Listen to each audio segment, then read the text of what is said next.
रास मंडल में बाहु प्रसार परिरंभ कराल कोरु, अपनी बाहें फैला करके गोपियों से मिलते हैं। उनके समस्त हृदयगत मनोरथों को ठाकुर जी पूरा करते हैं। लेकिन ध्यान दीजिए,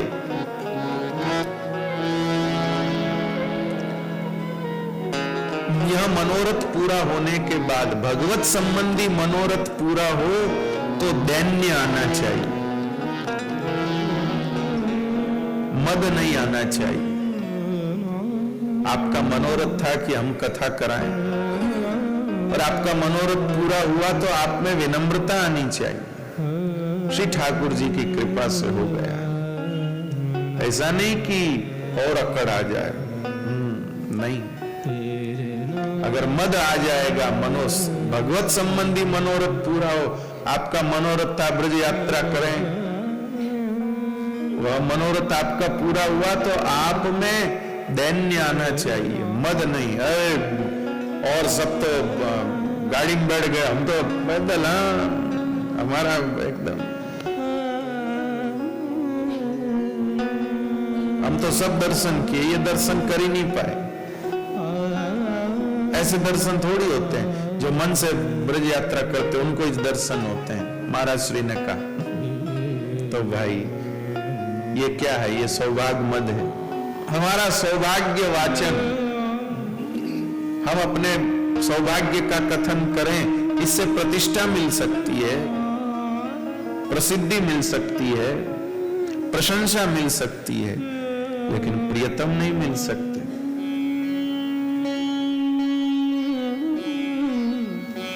प्रियतम नहीं मिल सकते। गोपियों को अब भाई ये गड़बड़ हो गया मामला। अब इसमें हुआ क्या, गोपियों ने कोई एक दूसरी को थोड़ी कहा, यहां मन में ही सोचा, अपने मन में ही सोचा, आहा देखो इस जगत में जितनी भी स्त्रियां हैं, उन सब स्त्रियों में हम सर्वश्रेष्ठ स्त्रियां हैं, क्योंकि ऐसा लाभ जगत की किसी अन्य स्त्री को नहीं मिला, हम ही को मिला है। हम सर्वश्रेष्ठ स्त्रियां हैं, हमारे जैसी दूसरी कहां होंगी। अरे कहां देवताओं की स्त्रियों को यह सौभाग्य मिले, कहां ऋषि कन्याओं को यह सौभाग्य मिले, हमारे जैसी कोई दूसरी नहीं। बस जहां यह सौभाग्य मद हुआ, वही श्री ठाकुर जी उनके मध्य से अंतरित हो गए। तासाम तत सौभगमदं वीक्षमानं च केशव प्रशमाय प्रसादाय तत्रैवान्तरदीयत। भगवान ने अब विचार किया कि अब मैं इनका यह मान दूर करूंगा, इनका यह मद दूर करूंगा, और फिर इन पे कृपा करूंगा। इसलिए ठाकुर जी गोपियों के मध्य से अंतरित हो गए। गोपियां ठाकुर जी को ढूंढ रही है, वृक्षों से पता हो, लता पता से पता पूछ रही है, ऐसे ही करके श्याम सुंदर का पता मिल जाए, कहीं वो मिल जाए। व्याकुल होकर ढूंढ रही है, और सब यमुना जी के किनारे आती हैं और गोपी गीत गा करके ठाकुर जी को ढूंढती है। इसलिए आइए, बहुत अधिक विस्तार से क्या कहा जाए, कहें तो पूरी कथा ही इसी में हो जाती है, इसलिए अपने को और प्रसंगों में भी प्रवेश करना। इसलिए आइए सीधे गोपी गीत के भाव का दर्शन करें। पूरा गोपी गीत 18 श्लोक हैं, 19 श्लोक हैं। हम उसको थोड़ा गाएंगे तो पूरा ही गोपी गीत का गायन तो पूरा ही करेंगे, और जैसा जैसा भाव ठाकुर जी कृपा करेंगे, निवेदन करेंगे।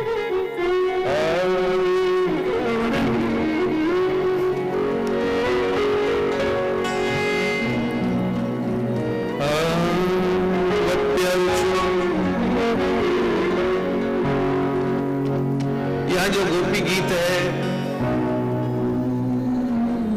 यह गोपी गीत कनक मंजरी छंद में, व्याकरण में छंद हुआ करते हैं, अनुष्टुप छंद आदि आदि, वैसे ये कनक मंजरी छंद में कनक जो है वो धतूरे को भी कहते हैं, सोने को भी कहते हैं और गेहूं को भी कहते हैं, और तीनों में नशा है।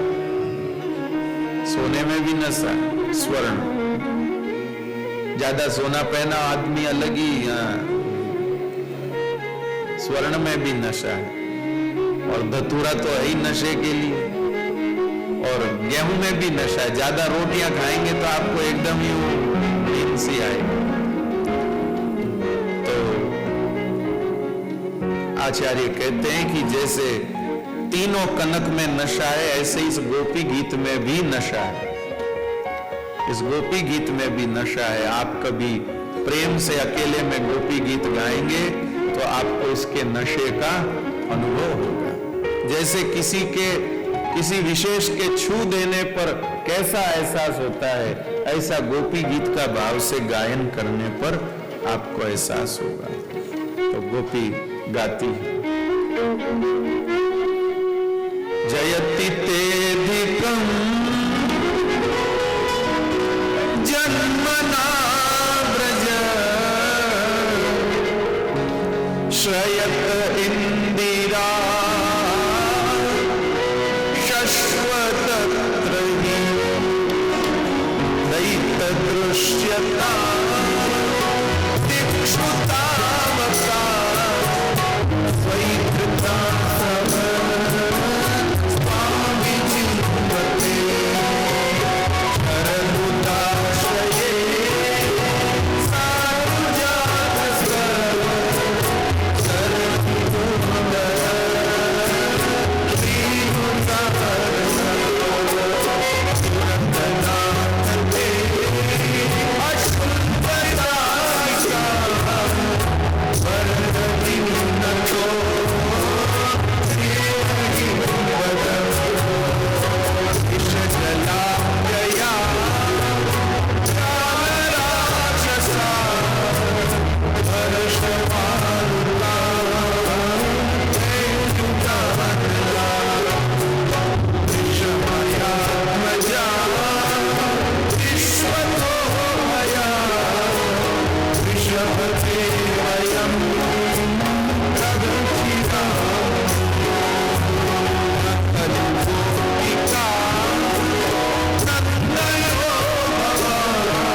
शब्द विजय का प्रतीक है और मंगलाचरण का प्रतीक। कृपानाथ, मानो गोपियों ने यह गीत गाने से पहले मंगलाचरण किया, लेकिन ये जय बोल करके अपनी विजय किस बात में दिखा रहे? ठाकुर जी छोड़कर चले गए, जीत कैसी? ये किस बात में जय? तो गोपियां कहती हैं श्याम सुंदर गए, पीछे से हमने श्याम सुंदर का अन्वेषण किया और उस अन्वेषण में क्या हुआ? रोते रोते आंखें सूज गई।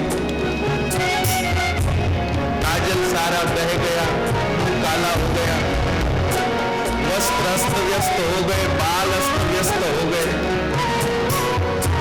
गोपियां कहती हैं इन सब के कारण, इन सब चीजों के कारण हमारा जो अपने ऊपर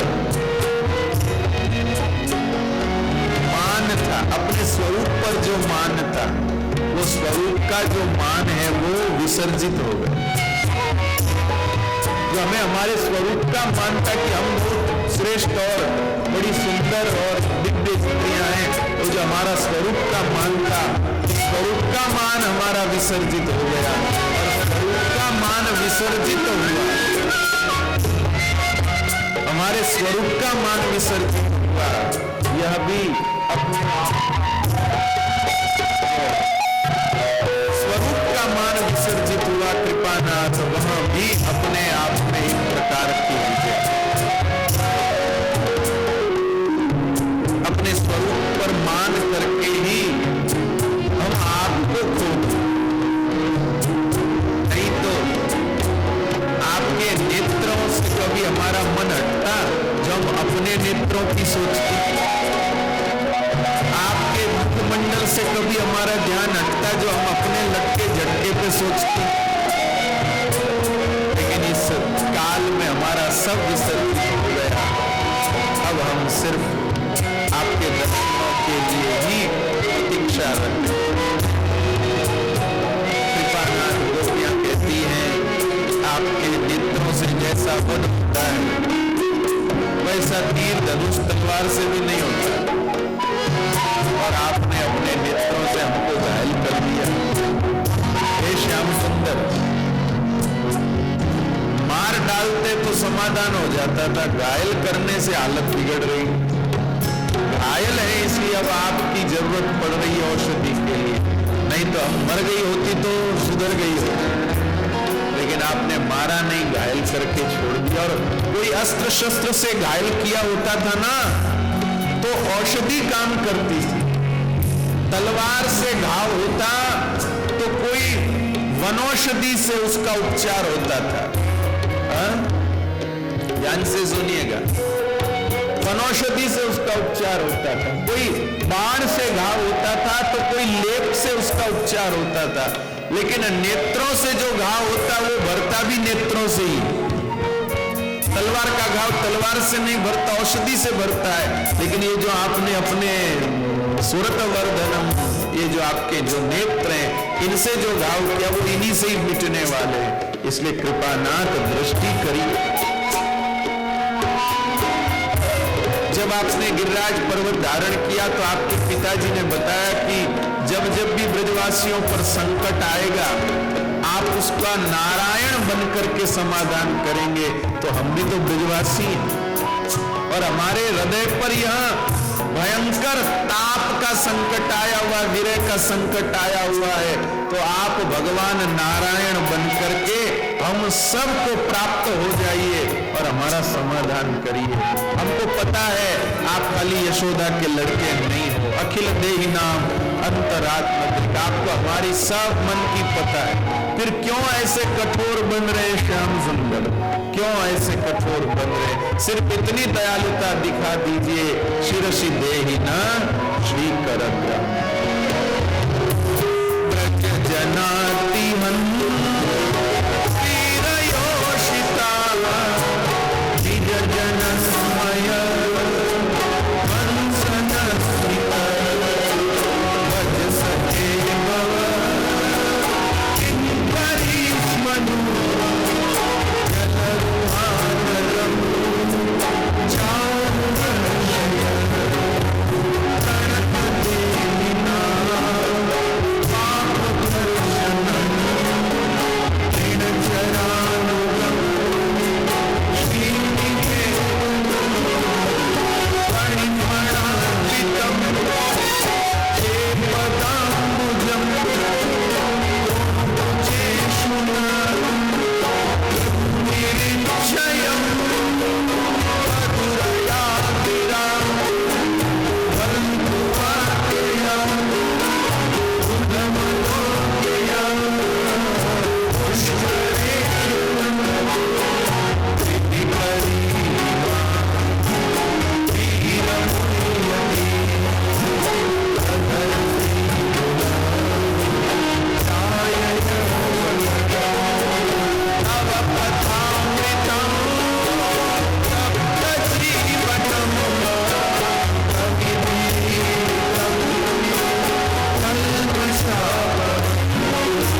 बकरियां चराने जाते हो,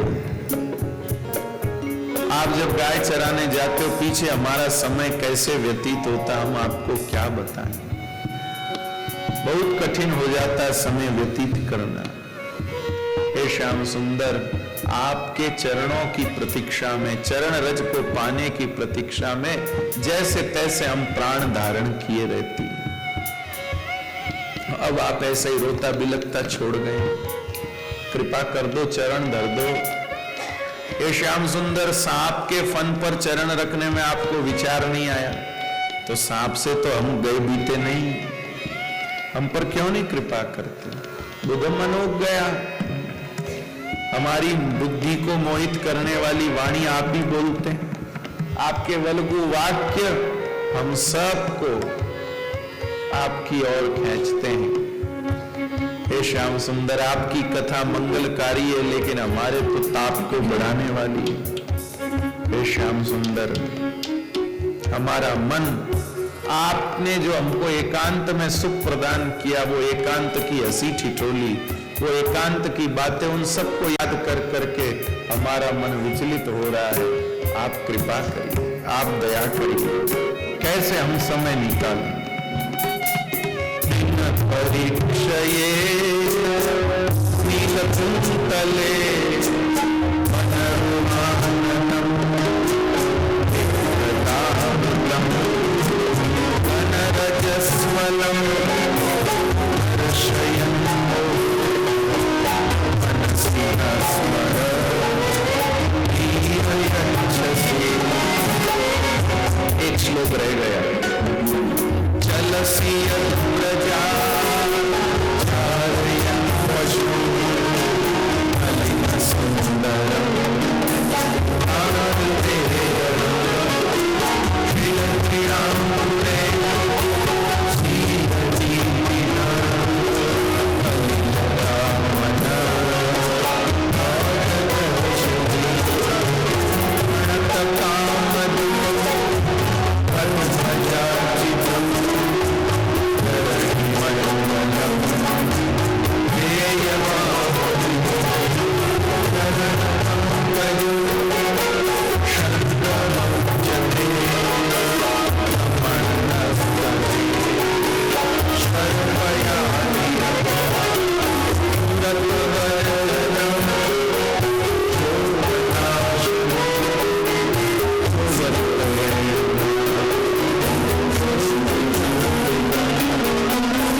कृपानाथ,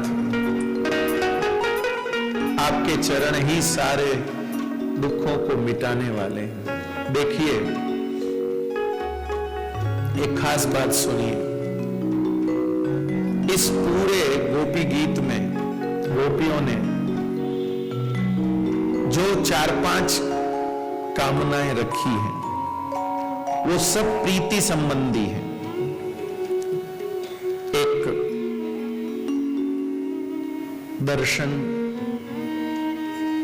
दर्शन मांगा है, एक दृष्टिपात मांगा है, हमें दर्शन दीजिए। अब जब दर्शन देंगे तो देखेंगे नहीं क्या? बोले देखेंगे तो सबको ही देखते हैं। अब राम जी खड़े हैं, सबको ही देख रहे हैं, लेकिन जिस पर विशेष कृपा करनी होगी उसको थोड़ा तो वैसा दृष्टिपात चाहिए। दर्शन चाहिए या फिर दृष्टिपात चाहिए। तीसरी चीज है कर कमल। आपका कर कमल मस्तक पर धर दीजिए। चौथी चीज है अपना चरणारविंद हमारे हृदय पर पधराइए। और पांचवी चीज है वार्तालाप, हमसे वार्तालाप करिए।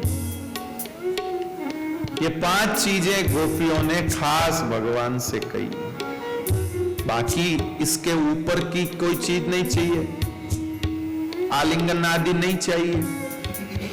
कृपानाथ, यहां प्रीति में वर्णन करने के विषय नहीं होते, यह तो चित्त में रहने वाले गोप्य मनोरथ होते हैं। कृपानाथ,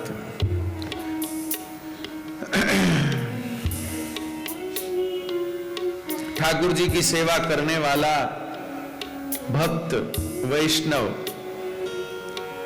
जब श्री ठाकुर जी के चरण स्पर्श करता होगा तो क्या उसके मन में नहीं आती होगी कि जिनके चरण इतने सुकोमल हैं उनके कपोल कितने कोमल होंगे। काश मैं इनके कोमल कपोलों का स्पर्श करूं। लेकिन क्या वो अपने स्वामी से ये बात कह सकता है कि मुझे आपके गाल छूने, मुझे आपके कपोलों का स्पर्श चाहिए? बताइए, बोलिए ना। वो नहीं कह सकता। लेकिन यह चित्त का गोप्य मनोरथ चरण छूते समय स्वामी को समझ आ जाए तो स्वामी कभी अनुकंपा करके और ऐसा योग बना सकता है कि हम स्वामी के कपोलों का भी, बोलिए ना, स्पर्श कर सकें। और ऐसे ही अपने रसिक प्रेमी वैष्णवों के मनोरथ को करने के लिए श्री ठाकुर जी ने बसंत को प्रकट किया है कि जब वो उनके भाव पूरे हो जाए और चरण छूकर अपने आप को धनधन्य मानने वाले वैष्णव गुलाल लगाने के बहाने से कपोल भी छू लें, कपोल भी छू लें।